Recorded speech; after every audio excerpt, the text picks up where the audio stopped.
Commander Jun Kim rubbed his tired eyes. He had been staring at screens for 12 hours straight. The main display showed a blinking red dot at the edge of the solar system. "Sir, the signal is still there," said Lieutenant Sue Park. Her voice was calm, but her hands shook slightly. "It's not a glitch." June nodded. "How fast is it moving?" "Too fast for any known object," Sue replied. She tapped on her tablet and sent the data to the main screen. "It's heading directly toward Earth." The command center of the United Earth Defense Force was built deep underground. 20 people worked at stations around the circular room. Usually, they talked and sometimes even laughed. Today, the room was quiet except for the soft beeping of machines. Admiral Han's face appeared on the side screen. His gray hair was neatly combed, but the dark circles under his eyes showed he hadn't slept. "Commander Kim, what do we know?" the Admiral asked. "The signal appeared 3 days ago," June explained. "At first, we thought it was a comet or asteroid, but it changed direction twice, and it's emitting radio waves in a pattern that repeats exactly every 77 seconds. "Artificial," Admiral Han said. It wasn't a question. "Yes, sir. And now our deep space telescopes show it's not one object." June pressed a button, and the main screen zoomed in. "It's hundreds, maybe thousands of objects moving together." The room fell silent. Everyone understood what this meant. After all the years of searching the stars, of sending signals into the darkness, and hoping for a reply, the answer had come. Humans were not alone. "We need to tell the Council," Admiral Han said. "And we need to prepare a message." Dr. Jin Lee, head of genolinguistics, stepped forward. "We've been ready for this day for years, Admiral. The first contact protocol is already loaded into the system." The first contact protocol was a simple message. It contained basic math to show intelligence, images of humans, and a greeting of peace in all Earth's major languages. Scientists had worked on it for decades, changing and improving it as they debated how best to say hello to the stars. "Send it," ordered Admiral Han.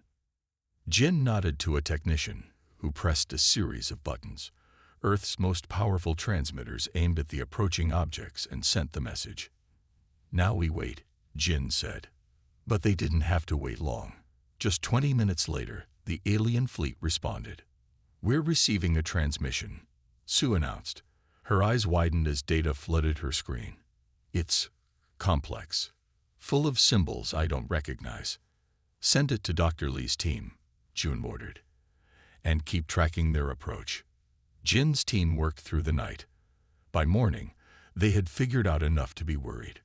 "Commander," Jin's voice came through on June's earpiece as he was pouring his third cup of coffee. "We've translated part of their message. You need to see this now." June rushed back to the command center. Jin's face was pale as he pointed to the translated text on screen. "Su be night, or be destroyed. This is ECTR belongs to the KAL or EX Dominion. You have one planetary rotation to surrender your world." "That doesn't sound friendly," Jim said, keeping his voice steady despite the chill that ran down his spine. "There's more," Jin continued. "They've accelerated. At their current speed, they'll reach Earth orbit in 7 days." June looked at the tactical display. Earth's defenses were strong, but were they strong enough for this? Humanity had united after the last war, building weapons they hoped never to use. Now those weapons might be their only hope. "Alert the Council," he told Sue. "And tell Admiral Han we need to activate the orbital defense grid." As Sue relayed the orders, Jim stared at the approaching fleet. Humanity's first contact with alien life wasn't going to be the peaceful exchange of knowledge everyone had hoped for. It was going to be a fight for survival. The United Earth Council chamber was packed. Leaders from every region sat around the large round table. Screens on the walls showed the alien fleet's approach. Ambassador Yang stood at the center of the room. At 62, he was one of Earth's most respected diplomats. "We must keep trying to talk," Daz said. "War should always be our last choice." General Hyun Kang shook his head. They demand we surrender our planet. What is there to talk about? Dr. Jin Lee stepped forward with his tablet. For 3 days, his team had worked without sleep to understand the alien language. The Calrex Dominion has sent more messages, Jin said. They claim to have conquered 17 other worlds. They see us as resources to be taken. President Yoon Kim, the elected leader of Earth's unified government, looked around the room. What options do we have? We could offer to share, suggested Da. Earth has many resources. Perhaps we can find a middle ground. Jin typed rapidly on his tablet. I'll prepare a new message offering trade and peaceful coexistence. Earth sent the message. The reply came back in less than an hour. Jin's face fell as he read it. They say we don't understand. In their culture, sharing is weakness. They take what they want. 6 days until they reach us, Jun reminded everyone. We should prepare our defenses. President Yun nodded. Do it. But continue trying to talk, Ambassador Yang. For the next 2 days, Earth sent message after message. They offered knowledge, art, music, and help understanding the galaxy. The Calrex replies grew shorter each time. Su be met or die. Resistance is pointless. Your weapons cannot harm us. In the command center, Admiral Han watched the fleet's approach with growing concern. They're not slowing down, he told June. They're coming in fast and aggressive. What about the moon base? June asked quietly. Admiral Han looked around to make sure no one was listening. It's our best-kept secret.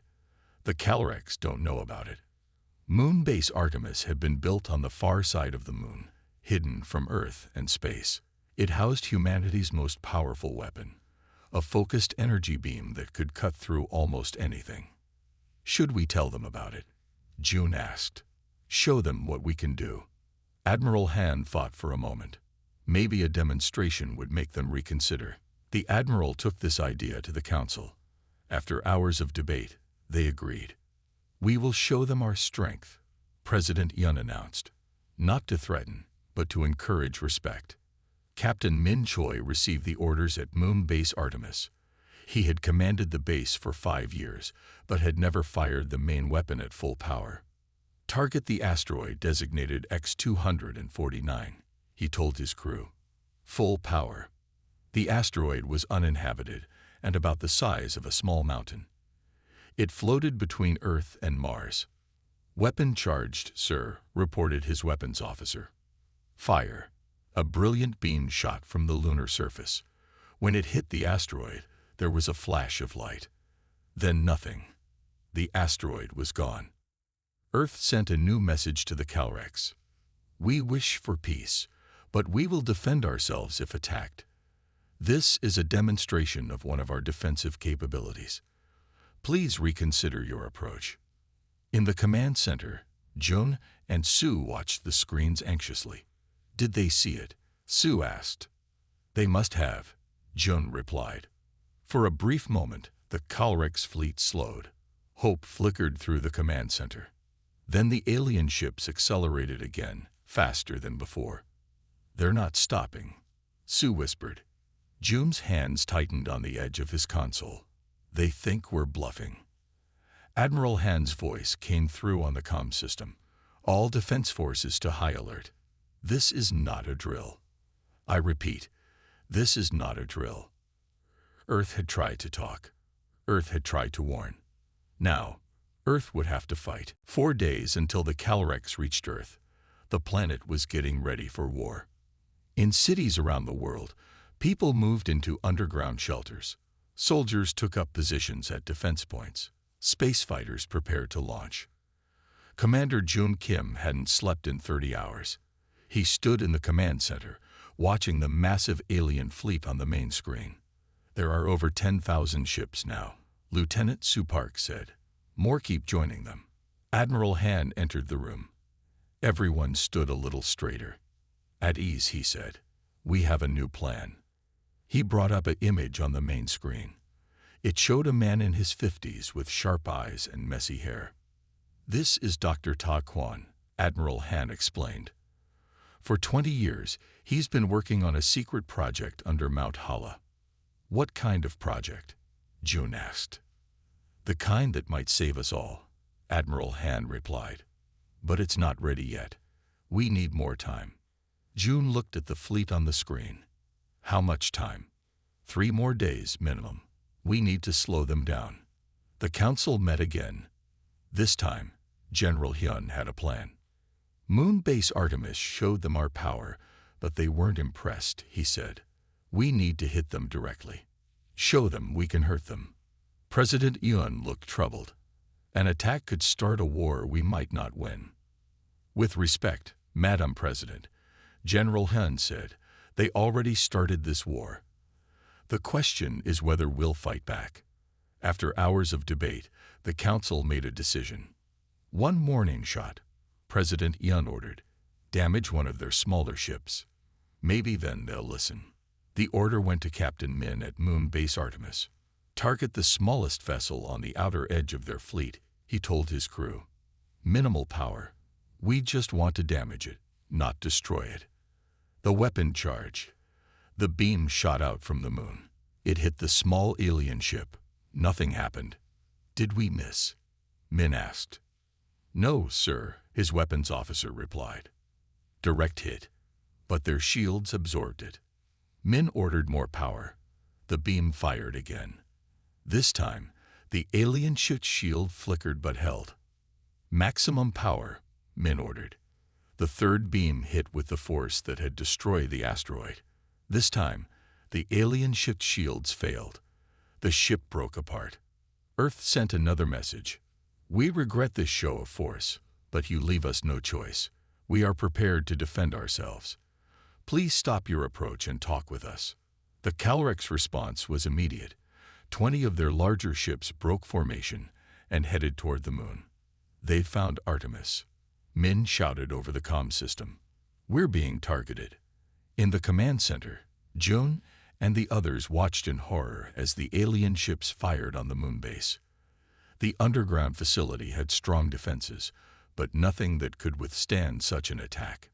"Evacuate now," Admiral Han ordered. Captain Min's voice came through, broken by static. "Too late. They've cut off the escape pods. We'll keep firing as long as—" The transmission cut off. On the tactical display, Moonbase Artemis disappeared. Silence fell over the command center. Then Admiral Han spoke, his voice steady despite the loss. "They just killed 500 of our people," he said, "and they're still coming." June looked at the display. "Should we try talking again?" Admiral Han shook his head. "No. Now we prepare for the fight of our lives." He turned to his communications officer. "Contact Dr. Ta. Tell him he has 2 days to finish Project Singularity." "What is Project Singularity?" Sue asked quietly. "Our last hope," Admiral Han replied. As the Calrex fleet continued toward Earth, humans around the world prepared for battle. They built weapons, reinforced shelters, and said goodbye to loved ones. Earth had tried peace. Earth had tried warnings. Now Earth would show the Calrex what humans could really do. Deep under Mount Hala, Dr. Ta Quan hadn't seen sunlight in weeks. His lab was filled with humming machines and glowing screens. 20 scientists worked around him, all with tired eyes and worried faces. "Dr. Quan, the president is here," his assistant said. Ta looked up from his work. He hadn't changed his clothes in 3 days. President Yun Kim entered the lab with 2 guards. She looked at the huge machine that took up most of the room. It was shaped like a ring with 20 smaller devices connected to it. "Will it work?" she asked simply. Tai ran a hand through his messy hair. "In theory, yes. In practice, we've never tested it at full power." "Explain it to me again," President Yun said. "In simple terms." Ta pointed to the ring. "Project Singularity uses quantum physics to change how space works. We can create very small, very temporary black holes. Not big enough to swallow anything, but enough to bend light and energy. And this helps us how? We can make our weapons much stronger. A normal missile might not hurt the Calrex ships, but if we bend space around it, the same missile could have 10 times the power. President Yun nodded slowly. When will it be ready? Tomorrow, maybe. We need to connect it to 20 points around the planet. Teams are setting up the transmitters now. The Calrex will be here tomorrow, President Yun said. Tai looked at her with tired eyes. Then we'd better not fail. In the command center, Commander Jun Kim coordinated Earth's defenses. Every country had sent ships and weapons. It was the largest military force in human history. Defense satellites are in position, Lieutenant Su reported. All space fighters are ready to launch. Admiral Han entered, looking at the tactical display. It won't be enough, he said quietly, so only Jun could hear. The people need hope, Jun replied. Hope is good. A working superweapon would be better. On the main screen, they watched the Calrex fleet approach. It had grown even larger. The alien ships were now close enough to see their details. They were dark and pointed, like giant metal spears. They're sending us a new message, Su announced. Dr. Jin Lee rushed to her station. He read the alien words, and his face turned pale. What does it say? Jun asked. They're cataloging us, Jin said, assessing our value as resources. They're discussing which humans to keep as workers and which to process. The room went silent. Send a copy to every defense station, Admiral Han ordered. Everyone needs to know what we're fighting for. Around the world, soldiers and civilians received the Calrex message. Fear turned to anger. Anger turned to determination.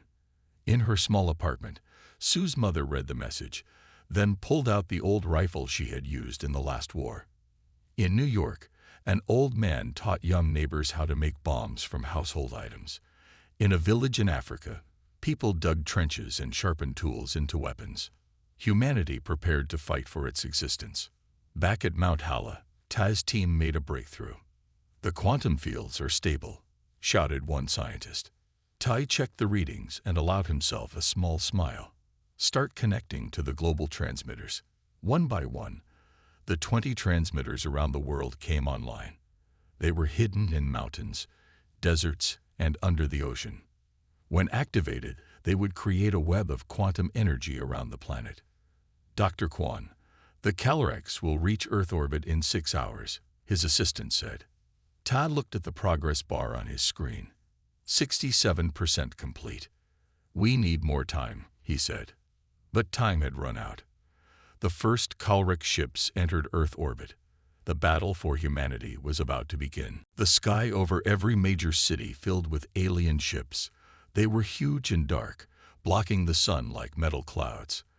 The largest was over 20 times bigger than Earth's biggest aircraft carrier. In the command center, alarm lights flashed red. Screens showed the Calrex ships taking positions around the planet. They're launching drop pods, Lieutenant Su reported. Thousands of them. Commander Jun Kim watched the tactical display. The pods were small ships, each carrying Calrex soldiers. They were heading for cities around the world. Activate all defense satellites, Admiral Han ordered. Target those pods. Earth's orbital defenses came to life. Laser satellites fired bright beams at the incoming pods. Hundreds exploded in midair. But thousands more kept coming. They'd broken through in Seoul, Su said, her voice shaking. And Tokyo, New York, London, Beijing. June looked at a video feed from Seoul. Giant alien soldiers marched through the streets. They were 3 meters tall with thick armor. Their weapons fired blue energy that melted everything it touched. Our ground forces are engaging, General Hyun reported from the field. The aliens are strong, but they can be killed. Videos from around the world showed humans fighting back. Soldiers with heavy weapons ambushed the aliens from buildings. Civilian fighters threw homemade bombs. In some cities, people had built traps that caught the invaders by surprise. The Calrex didn't expect this much resistance, Admiral Han said with pride. But the fight wasn't even. For every alien that fell, dozens of humans died. The Calrex armor was too strong for most weapons. Their technology was too advanced. "Sir, the flagship is moving," Sue warned. "It's positioning over Washington, D.C." The massive Calrex command ship was the size of a small city. On its underside, a huge weapon began to glow with blue light. "They're charging their main cannon," Jun said. "If that hits, the entire city will be gone." Admiral Han made a quick decision. "Activate defense platform Epsilon." Epsilon was one of Earth's secret weapons. It looked like a normal satellite, but inside was a powerful energy weapon. It had been saved for this moment. The platform fired a bright beam at the Calrex flagship. It hit the alien ship's shields, which flashed but held. "No effect," Sue reported. "Increase power," Admiral Han ordered. Epsilon fired again, stronger this time. The flagship's shields flickered but still didn't break. The aliens noticed the attack. Smaller Calrex ships turned toward Epsilon and fired. The defense platform exploded in a ball of fire. "They're targeting our other defense satellites," Jun said. "We're losing them fast." One by one, Earth's orbital defenses were destroyed. On the ground, the fighting grew more intense. Humans fought bravely, but they were being pushed back in every city. "We've lost 60% of our orbital defense capability," Jun reported to Admiral Han. The Admiral's face was grim. "It's time," he said. He pressed a button on his console. "Dr. Kwan, is Project Singularity ready?" Under Mount Hala, Ta looked at his screens. The progress bar showed 98%. "Almost," he answered. "Just a few more minutes." "We don't have minutes," Admiral Han replied. "The Calrex flagship is about to fire on Washington." Ta looked at his team. They all nodded. They knew what had to be done. "Starting Project Singularity now," Ta said. "It's not fully calibrated, but it should work." Around the world, the 20 quantum transmitters activated. They sent invisible beams of energy up into space. At the same time, President Yun made an emergency broadcast to all of humanity. "People of Earth, we face an enemy that offers no mercy. We have activated our final defense system. Stand strong. Fight for our world. Fight for our future." As her words reached every corner of the planet, Project Singularity came online. And the real battle began. Nothing happened at first. The 20 quantum transmitters around the world hummed and glowed, but there was no visible effect. In the command center, Commander Jun Kim watched the main screen with worry. "Did it work?" he asked. Lieutenant Sue Park checked her readings. "I don't see any change." The Calrex flagship's main weapon glowed brighter. It was seconds away from firing on Washington. "Dr. Kwan," Admiral Han said into his comm, "we need Singularity now." In his lab under Mount Hala, Todd worked frantically at his control panel. "The quantum fields aren't aligning properly. We need more power." Tay's assistant pointed to a red button under a safety cover. "The backup generators." "That's for emergencies only," another scientist warned. "It could overload the system." Ta looked at the screen showing the Calrex flagship about to fire. "This is an emergency." He flipped the cover and pressed the red button. The lab shook as hidden generators under the mountain roared to life. The main ring of Project Singularity glowed so bright that everyone had to shield their eyes. In space, invisible to human eyes, something strange began to happen. Around each Calrex ship, tiny points of darkness appeared. They weren't big enough to see, but they bent light around them. Space itself was changing. "Sir, I'm getting strange readings," Sue reported. "The space around the Calrex ships is different somehow." Admiral Han's eyes lit up. "It's working. Order all remaining weapons to fire. Everything we have." Earth's defense forces responded immediately. Missiles launched from ground bases. The few remaining satellites fired lasers. Fighter jets attacked the smaller alien ships. Under normal conditions, these weapons would barely scratch the Calrex shields. But now, something was different. A small missile hit a Calrex ship, and instead of bouncing off the shield, it punched straight through. The explosion was 10 times bigger than it should have been. "What's happening?" June asked in amazement. "Project Singularity," Admiral Han explained with a smile. "It's changing how physics works around their ships, making our weapons stronger." More Earth weapons found their targets. All over the world, people watched in wonder as the alien ships began to explode one after another. The Calrex flagship tried to fire its main weapon at Washington. The cannon glowed blue, then white. But when it fired, the energy twisted back on itself. The massive ship shuddered as its own weapon damaged it. "They're trying to retreat," Sue said, pointing to the tactical display. Several Calrex ships were turning away from Earth. "Don't let them escape," Admiral Han ordered. "If any get away, they'll bring back more." Earth's remaining forces concentrated fire on the fleeing ships. With Project Singularity still working, each hit caused massive damage. In his lab, Todd watched the readings with growing concern. "The system is becoming unstable. The quantum fields are too strong." "Can you control it?" his assistant asked. "No, but I can direct it." Taz's fingers flew over the controls. "I'm focusing all the quantum energy on the Calrex flagship." In orbit, the space around the massive alien command ship worked visibly. Stars seemed to bend around it. The ship's metal hull began to crack and fold in impossible ways. "What are we seeing?" President Yun asked, watching from her secure bunker. Admiral Han's voice was filled with awe. "The end of the invasion, Madam President." The Calrex flagship twisted in on itself, then exploded in a flash so bright that night turned to day all over Earth. When the light faded, the tactical display showed something amazing. Where thousands of alien ships had been, there was nothing but floating debris. "It's over," Jun said quietly. But under Mount Hala, Dr. Taekwon looked at his failing systems and shook his head. "Not yet," he whispered. "The real problem is just beginning." The lab under Mount Hala was falling apart. Cracks spread across the walls. Machines sparked and smoked. Warning alarms blared. "We need to shut it down now," shouted Taz's assistant as she held onto a desk to stay standing. Dr. Taekwon worked frantically at the main control panel. His hands flew over the buttons and screens.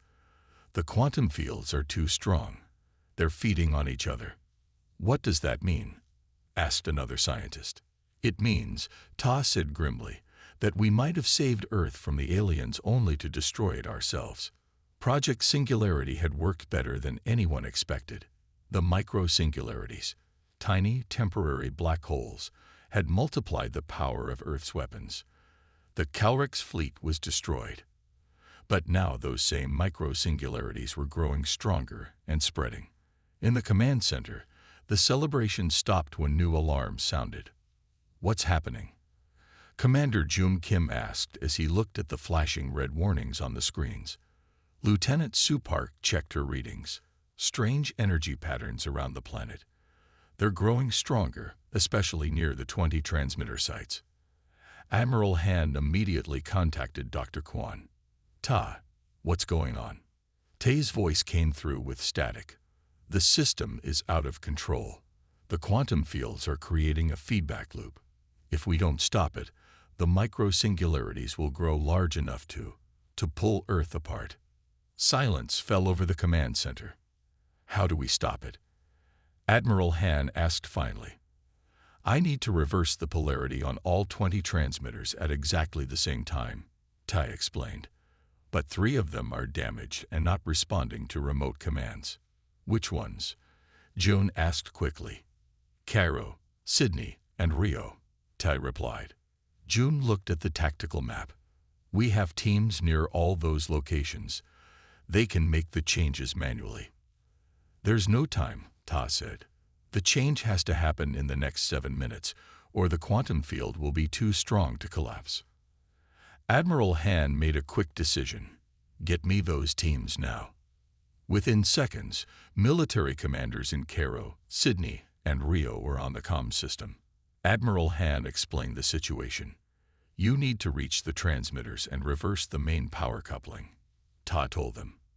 It's a simple process, but it has to be done at exactly the right time. The teams rushed to the transmitters.